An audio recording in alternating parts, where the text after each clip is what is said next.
Hey guys, this is James from mantripping.com. We are here on a menu blog virtual happy hour tasting vodka, National Vodka Day tasting rather. We have some other people joining us, but kind of a last minute impromptu kind of show.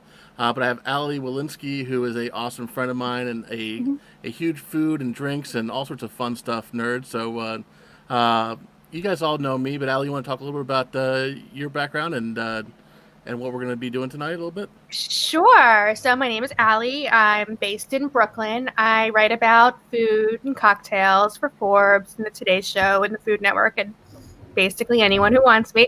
And I love National Vodka Day because dirty martinis are my favorite drink. So so as soon as you were like, "Do you want to come and drink vodka?" and I was like, "Well, obviously. It's the best offer I've had in a while." Well, and I think we've known each other for years. I don't know how many years, but out of respect for both of our ages, we're just going to assume it's a year or two. 'Cause Yeah. we couldn't possibly been doing what we've been doing as long as we have been. So, but a few weeks ago we kind of connected about Belvedere. And I think you mentioned the fact that you were on a Belvedere tasting, and at the time, to be honest, I was kind of like, hey, you know what?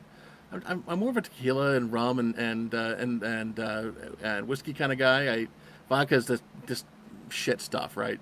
And you really spoke very highly of the Belvedere folks, and kind of made me rethink what I had been what my preconceived notions were of the spirit, and I'm really thankful of that. And since then, the other folks, like I know the Belvedere guys, did the hosting with me and Tom, who's be joined from Bourbon Blog, who's be joining us in a few minutes, and it completely opened my eyes that vodka was not vodka was not vodka, Right. and that's really exciting for me. So uh, tonight I have on my side. Then I'll let you talk about what you have on your side.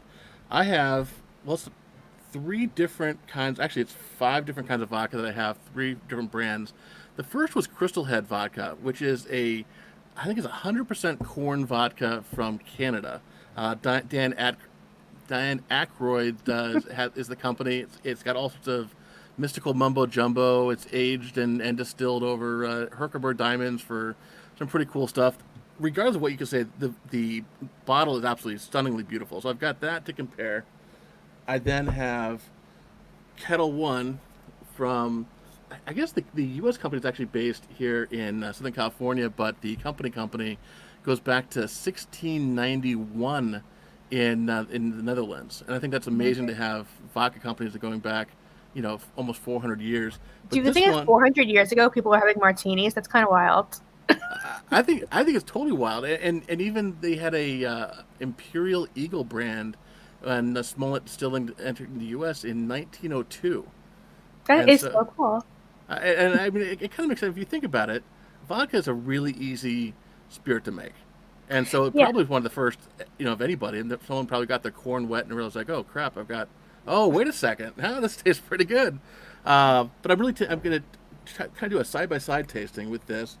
And then I have Belvedere, who has been really, really good partner to us. And actually, I noticed that the older labels say Polska vodka, but Hmm. the newer labels actually say Polska rye. So I'm kind of wondering if that is a thing that they're doing where, as a branding perspective, they are pushing the entire brand forward. Is it's not just vodka, it's not just Polish vodka, but it's something And maybe you'll get a special. little bit more respect. I feel like a lot of cocktail snobs don't respect vodka. Yeah. Oh, I am guilty, and I will openly admit it. But this changed my view of what vodka could be. It's beautiful. Uh, It's so beautiful. it's a beautiful bottle, but the fact that and I know you guys at home probably can't see it that well, but it says single estate rye, and I'm Mhm. like, a single estate rye? It's vodka. Vodka's just cheap, cheap stuff. No, not anymore. And that's really, we'll get into that in a little bit, because I know did you talk about the single estate stuff on your live stream with them? They were more talking about like the natural, like organic side of things, like go natural. So we made this superfood carrot cocktail, and it was not traditionally what I would do with a vodka. I went through a Cosmo stage of my life, as every girl of a certain age did, and and then now I'm much the dirty martini girl, extra dirty, filthy. I have blue cheese olives. There's all sorts of jokes here, but you're talking about the drink is filthy dirty. Sure.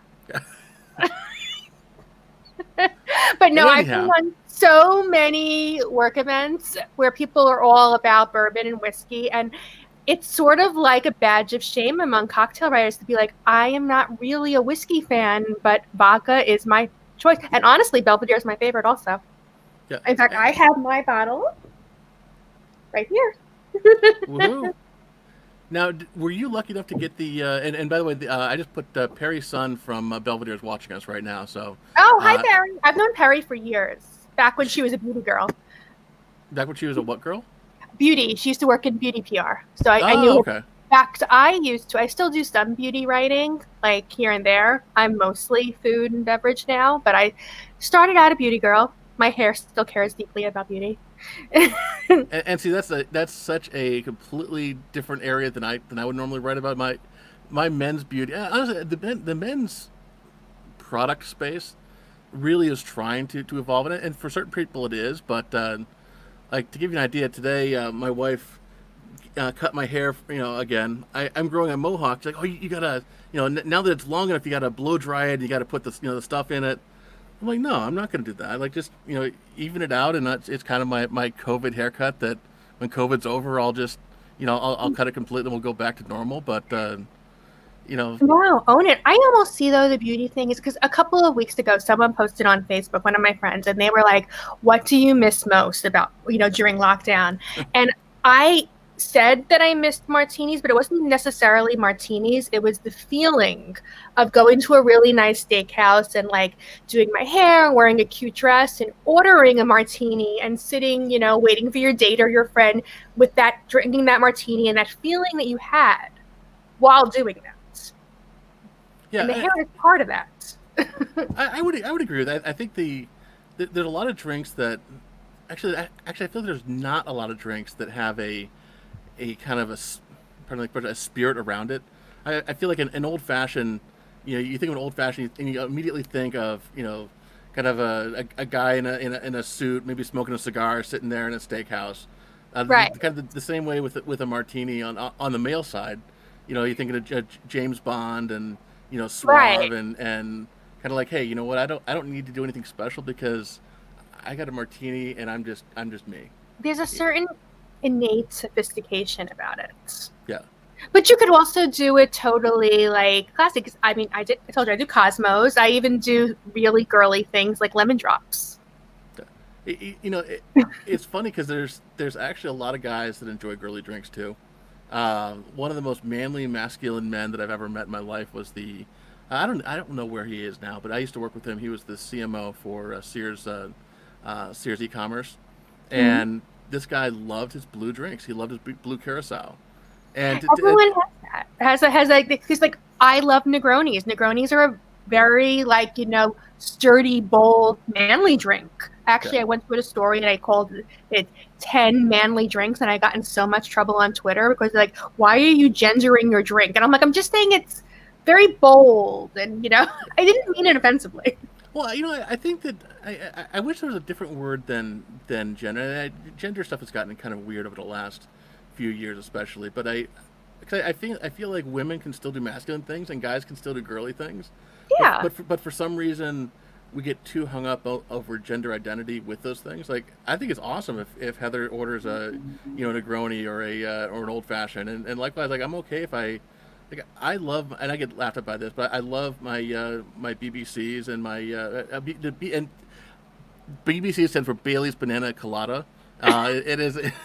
I've never had that, but now I want it because it sounds so good. It's super good. It's kind of a sweet, girly kind of thing. It's on the cruise ship it's okay because everyone's drinking the frozen drinks, but I just like it in general because it's kind of, I mean it's sweet. It's got the pina colada, but it's because it's not overly pina colada-y. I feel it's more acceptable, but it's just it's a fun drink. But honestly, I'm past the beer thing. Everyone kind of markets beer at guys, and it's like, oh yeah, you're a dude, so I'm gonna give you the beer and whiskey pitches. Thank you. I appreciate those things too, but like I don't really love beer anymore. I don't either. I want to like beer because if you're going out, there's nothing cheaper than a beer. But I don't mind cooking with beer. I think it makes a really good chili. But Oh no, no and just to clarify, I don't think that there's anything wrong with beer. It's just it's just not your thing. in the pantheon of things that I am enjoying going through. It's beer is just not as exciting as it once was. And I think No. where that where that has lost me is where wine has grabbed me by the throat and just I am going super deep into wine, and I'm kind of following that with tequila. 'Cause I think tequila, kind of like vodka, at one point was. And here's Tom. Hey, Tom. Welcome to the show. Hey, happy Vodka Day, everybody. Hey, Aly, James. Are we all Belvedereing? This is so sexy. We're having some Belvedere, and of course, I usually drink whiskey, but I got to tell you, James and we had such a great time the other day with the Belvedere folks. Mhm. And to me, it's really fun to try some vodka to really help my palate expand, and also just to get those unique variations between vodkas. To me, it helps just practice my palate. I like vodka. Yeah, and we were just saying how vodka has always been my thing. Like, most of the people I know who are in our realm, whiskey is where they gravitate, and I Right. respect whiskey. There's so much brilliance that goes into whiskey. But if I'm going to go and have a cocktail when I'm out, it's almost always going to be a vodka cocktail. Right. No, I like some good. And oh, you know what? One of my favorite vodka cocktails is, and it partly is because I am a James Bond fan, but I love the Vesper. Oh, Vesper is beautiful. Love Vespers. Now, what is a Vesper? I know Vespa, but what is a Vesper?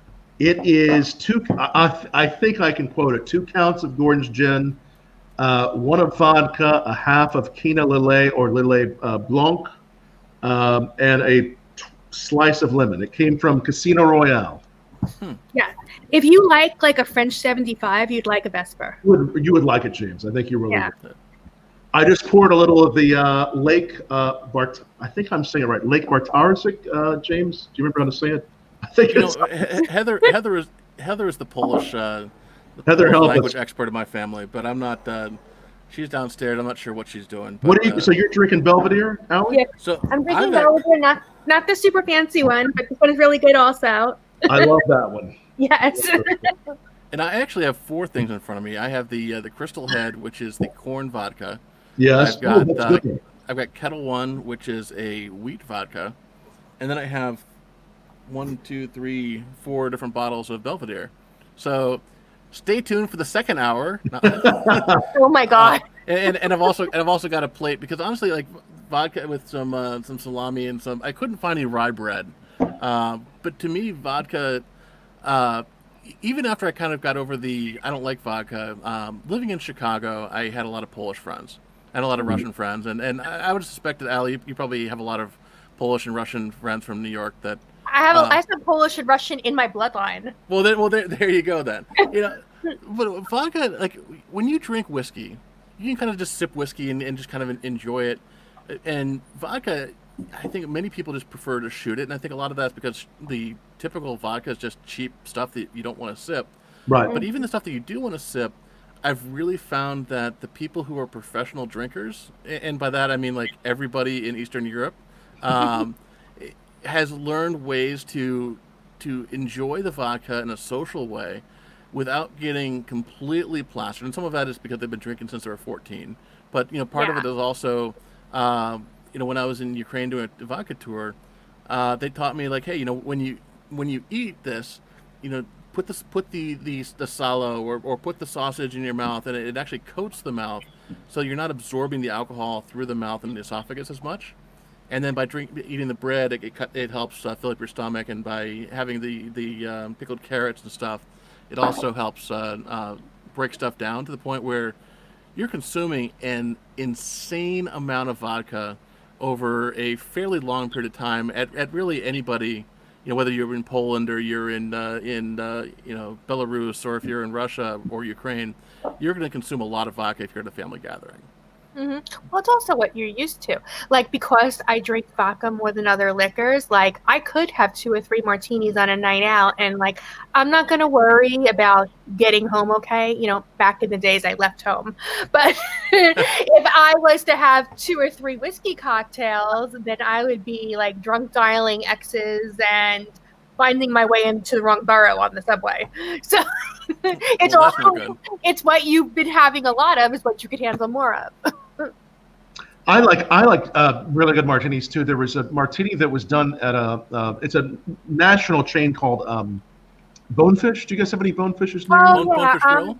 There's no Bonefish in New York City, but there's a couple in Jersey, so I've been to those. Yeah. Yeah, it comes. I think they're based in Orlando, but they used to do a dirty martini that they would make with, and they actually use Kettle One Citron, and I like the Kettle One and Citron as well. But they would make it, and they would like infuse some of the green olives and the brine for like 3 days. Then they would make it into a martini. And my wife and I asked them a few years ago, "What's the recipe?" And we tried it, and it actually it's quite good to actually, if you're going to make a martini, you can let those olives sit even in a pitcher in your refrigerator for a few days. Sometimes you only need a few, but I think really, you can bang a good vodka dirty martini with some olives. But if you let it sit and you let those chemicals swim around in, just like when we mix whiskeys or when we blend a whiskey to make a blended whiskey, they let those things sit for weeks and months to make sure those chemical reactions happen. Interactions. What I recommend is, find your favorite dirty martini recipe, let those olives sit for a day or two and really see what a difference and how much it can awaken. Does it get dirtier? Yes, but it also kind of has a nice mellow flavor too. I'm going to try that. That sounds really good. And I'm all for infusing. I mean, I'm considering making some limoncello in my freezer, so. Oh yeah, I like limoncello too. I really do. Yeah. And I was like, why not? I have tons of lemons, I have tons of vodka, and I have a freezer. So Tom, could you do a barrel-aged martini then? Well, you could. This becomes kind of more like an aged martini, but not with the barrel, with more the as like you would have with wine. Just no wood. Yeah, just the cylinder or the actual just the tank. You put wine into a tank or whiskey into a tank after it's aged. So just think of that pitcher as the tank. Now, the barrel element is great for barrel infusing, or not barrel, aging, like a whiskey cocktail. That way you're like, really pushing more of that barrel onto it. But I would say take that element, and let it sit. If it's not an element that can be broken down, if it's, if there's fruit in your drink, if you let it sit, it's not going to taste that good. But if there are elements that can't be broken down, like your vermouth, your vodka, olives will break down some, but not the same way fruit will. But some fruit could work. I haven't done it. I've done it mainly with olives. So I'm going to try that. Yeah. So what would you suggest putting in there for a day or two, or Every day or two? Yeah. Okay. So you could even do that. This is kind of kitchen pantry cocktail time, I guess. But I mean, you could even just do that in a pickle jar. You could. Yeah. I'm planning on doing that before bed tonight. I'm going to put some olives in and I'll have it tomorrow. Try. You probably want to use, a good part of your bottle, but not, a few olives. See what happens. It's sometimes if you do a larger batch, it can give it a chance to swim around a bit more. But it's Belvedere one of your go-tos, Aly? What do you usually drink as far as vodka? I drink Belvedere a lot. I drink Grey Goose a lot. Yeah, that's a good one. I need some Grey Goose. I gave one of my buddies a way better experience than I thought he was going to get. Were you on? I mean, and we've been going back for years with different press trips. Were you on the trip that they went to Cognac and did the whole tasting at the Grey Goose Chateau? I'm so jealous I missed that. That's such a me trip. Okay, so I got an email that said, "Hey, I know it's kind of last minute. We're going to be doing a tasting in Cognac at the Grey Goose Estate. Can you make it?" Did you go to that one? Well, no, so. And I'm I've been to Cognac, but I was there with Martel. I wasn't there with Grey Goose. And so I said, "Well, I'm in San Diego. You're not going to fly me to France for a 2-day event. Like I'm not going to sit there, So my friend who's on the West Coast or East Coast goes, "Oh yeah, I'll do it because that's just a 7-hour flight from New York to Paris, and then a couple-hour train ride, right?" Well, after I transfer it to him, and after he accepts it, the PR person goes, "You're flying in from the U.S. This is really stupid. I'm not going to have you fly in just for the day." So he gets 2 days on either side of the trip in Paris with no obligations, just this baller hotel room. He's sending me pictures of the Eiffel Tower, and his wife is insanely jealous. My wife is insanely jealous. And I'm sitting there going, son of a bitch, well, if you told me it was going to be 5 days, of course I would have gone to right. Cognac.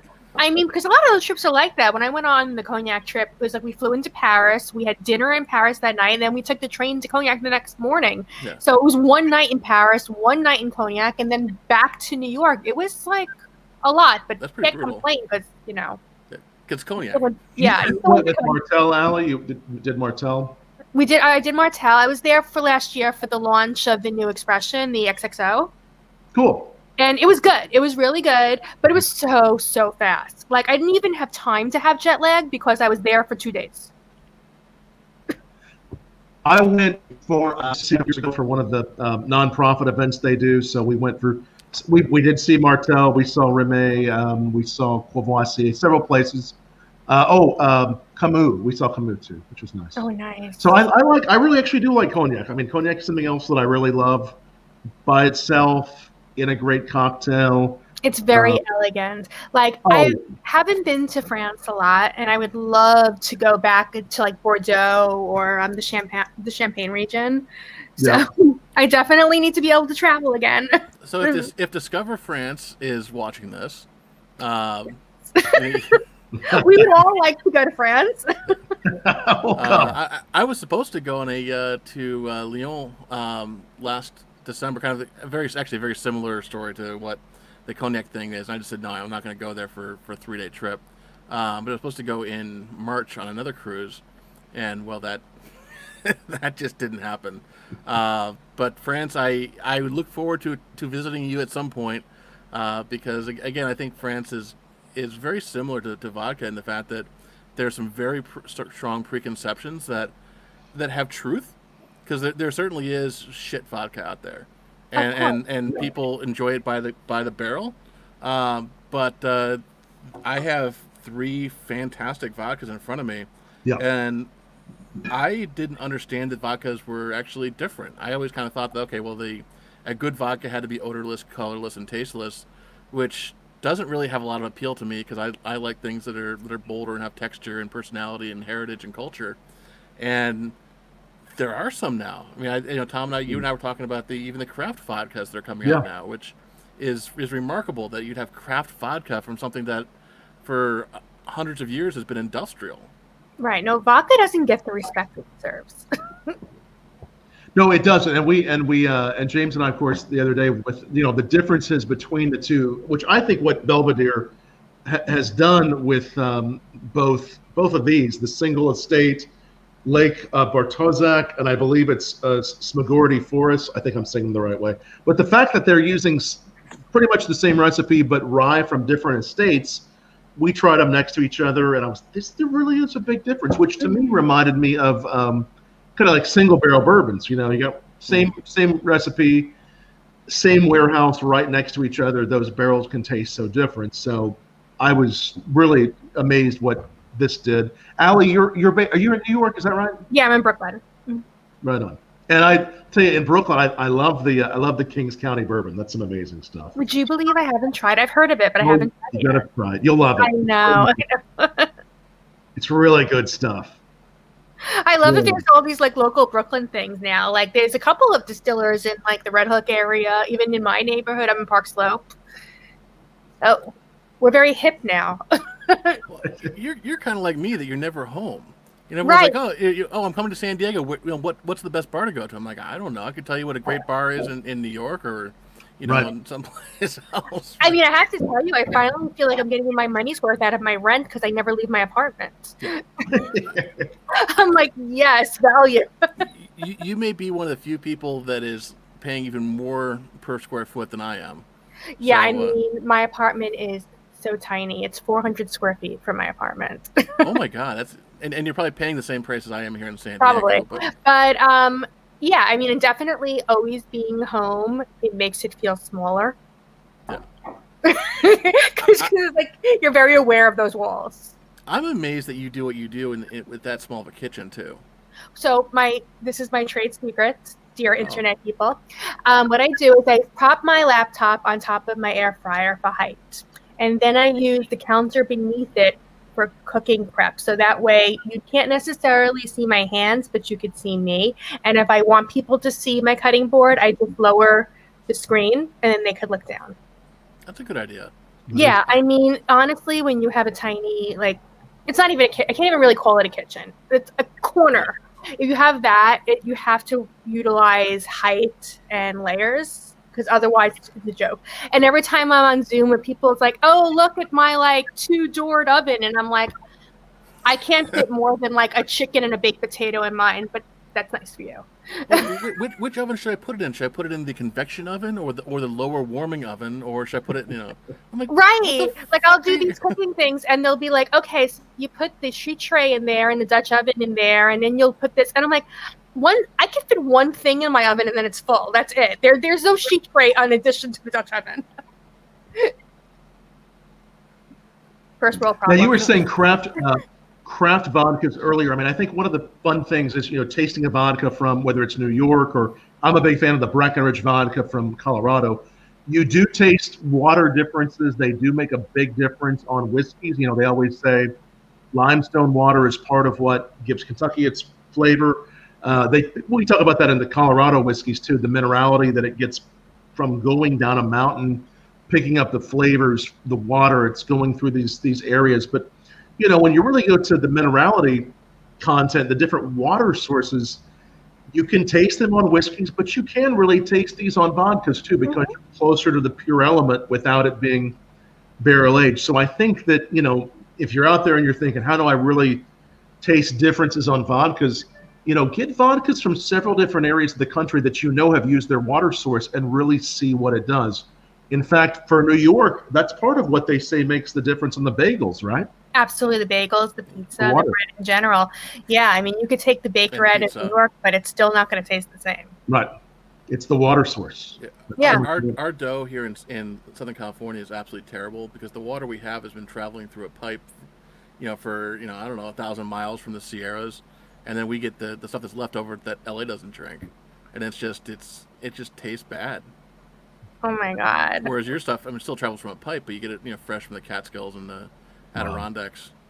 Yeah, I mean, my water is not bad, but everyone does definitely say that, and it's true. But you know what? Other parts of the country have other things that they're better at. Like when I go to California, I'm all about the sushi, the fresh fish. We can't touch that.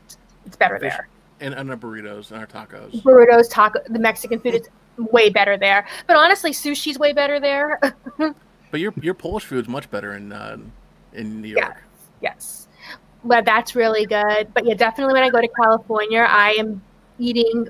There's no tuna left behind. There's no fish tacos left behind.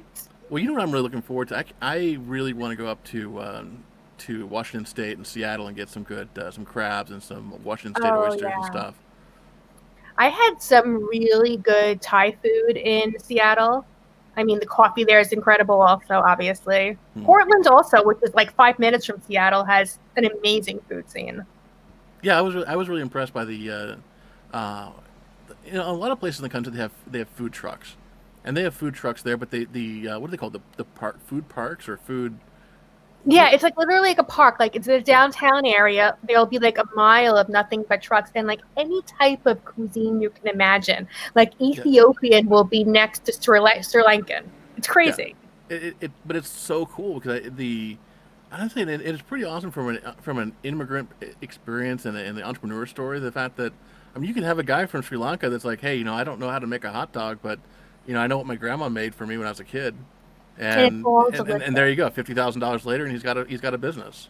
Yeah, it's all delicious, and everything always has long lines. So you could pass those food trucks in the rain at 11 p.m. and there'll be a line. Yeah.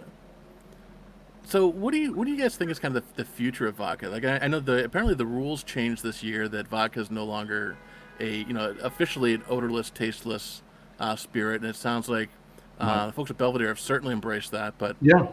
What do you think is the future? Are we going to start seeing a renaissance in vodka the same way we did with gin a few years ago? I hope so. Well, I learned recently, and I'm hoping I'm not getting this wrong because this is like a really controversial thing, that almost all vodka is gluten-free. And that could be really good as people are trying to be more careful about what they put in their body. And I know there's a couple of vodka brands that market themselves as gluten-free, but many of them that don't market it already are, just circumstantially. Yeah, I'm not that familiar with the gluten-free in spirits, but it seems like by the time you distill something 3 or 4 times, even if it was made out of pure gluten, there wouldn't be any gluten left, would there? But Right. I mean, I personally, I love the gluten, all of the gluten, all the time. But I know people who care a lot about that. oh yeah, absolutely. Yeah. Heather is not gluten intolerant, but she's gluten sensitive, and I can tell you that there is definitely a digestive impact when we've tried gluten free. And it's not a negative impact. It's actually a positive one. But I love my Right. bread. But I'm wondering in terms of vodka. I'm wondering if that is because of the fact that vodka doesn't have to be made from wheat, even though a lot of people Yeah. do. I mean, I've always, as a Jew, I've loved that on Passover because vodka is the only booze I'm still allowed to have. And by the way, happy belated New Year. Thank you. Hopefully next year will be better. This year will be better. I mean, honestly, it's not a steep hill to climb. So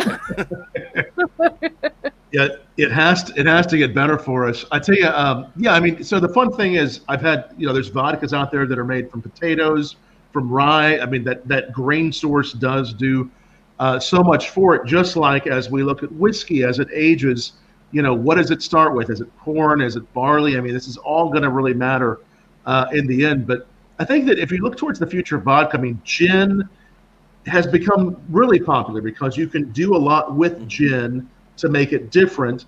And I think that there's really become a whole following for gin because, again, you can make it quickly, easily. You can barrel age gin. There's some wonderful barrel aged gins. So whether it's vodka or gin, any clear spirit, I think as long as distillers can do something new and interesting and at the same time with the flavor tell a story behind it, like the single estate, where does it come from? Where is it grown? And what else can we put with it to really make it pop? I think that there is a future, and I only hope that there's more experimentation that happens to bring about a story and flavor, because that's where I think gin has really been able to grow what they do. it's true. Yeah. And I love gin also. Oh, yeah. Oh, yeah. And the flavors are radically different. Like I'm at a disadvantage because all these, well, at least 3 of these are from completely different brands, making it slightly different way. I don't have the exact, one's distilled 3 times, one distills 17 times. But the corn is incredibly smooth, and that may be the Herkimer diamonds that it was filtered over versus a different charcoal filtering for the for Kettle. But it is really, really smooth. It's completely distinctive from the Belvedere, which honestly, I'm grateful that all these brands sent me stuff to try. I mean, I'm not going to say no. But the Belvedere definitely is the more robust and more exciting one to taste, I think, because it's got something unique. The rye definitely makes it a little bit spicier, and it's a different. It's just an experience to taste. Whereas Kettle One would be phenomenal in some orange juice or some or some whatever, and I wouldn't be upset sitting there with a bottle of it around a campfire eating sausages and rye bread and that kind of stuff with friends. Mm-hmm. But I think what Belvedere is doing is really remarkable. So I look forward to the American distillers trying some stuff. I know, like Humboldt Distilling up in Humboldt County has got a hemp vodka, and I know the Crystal Head guys are doing an agave vodka. But it would be really interesting to start seeing the water element, because I hadn't even considered. I was all focused on the sugar aspect. But Tom, you're right. I mean, it would be great to try even if it's a New York vodka that all use New York water and combine different. This is a corn versus rye versus potato. That'd be an interesting tasting flight. Yes. Mm-hmm. Yeah, I agree. Yeah, it would be. I think it's. And again, how do we best try spirits? Try several vodkas from several different places, back to back, side by side.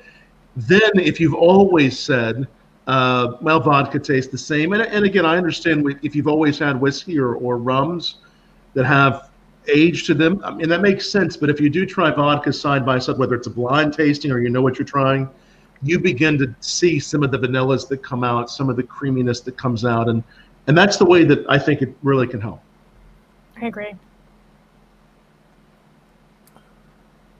Well, I'm going to keep this one short and sweet unless anybody else has anything else to add. I really appreciate it. This is really fun. It's great to celebrate with you all. I feel like I've never celebrated National Vodka Day this officially before, and I feel so validated in my lifestyle. I don't know how long it's been going on, but me too, Allie. Well, cheers to that. Cheers. y'all. So I'm gonna hang up now, but let's do this again. And Yes, if I anybody would love has any that. questions, We will. feel free to post them as comments on the wherever you happen to be watching, and we will try to answer them. So have a great night, guys. Good night. Bye bye.